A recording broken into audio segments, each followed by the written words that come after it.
like, can you talk a little bit about what you discussed in the throwing session? Yeah, so I just I just broke down how to throw, which I was going back and forth if I wanted to be that green or just like talk about really breaking it down because I wasn't sure what the ages were for the coaches. Right.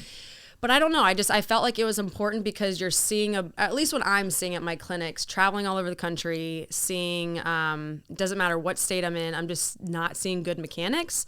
So I just wanted to break it down. I talked about things that I was taught growing up. For example, pointing the ball away when you start, when you technically never point the ball away. And then just like, it sounds so silly, but just playing good catch. And I posted it a couple times. My dad had a video on it, or I posted a video of my dad talking on it. Just like being intentional with your throws. Because it's easy. And I get it. Or kids warming up. You just want to chat, have fun. Balls are flying everywhere. You get to a game and balls are flying everywhere. Right. So... Yeah.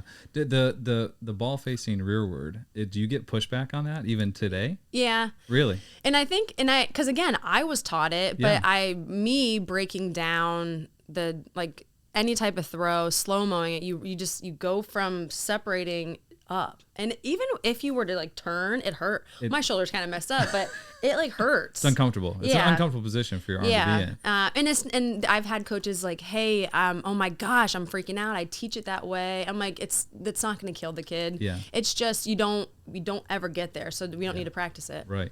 I remember that was a big thing. And then also, I don't know if you remember when I was growing up, some coaches would teach the T.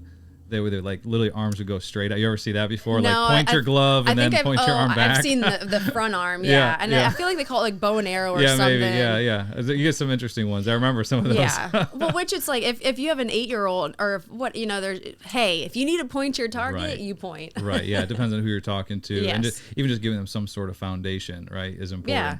That's why I used to tell people it's like consistency is the most important thing. Because you can work with consistency, right? So it's like if you're consistently doing the wrong thing every time, well, then we can adjust. Right. But if you're doing something differently wrong every single throw, it's like, well, how do I even tell you what to think about? Exactly. It's because there's no consistency at all. Yep. And so that's where those things at a young age, I mean, I guess it still has some value to it. You know what I mean? Yeah, keeping it simple to where an 8-year-old, 10-year-old can understand it. Right. If you enjoyed that clip and you want to watch another one, click right here.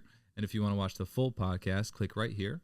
And don't forget to like and subscribe if you find this content valuable.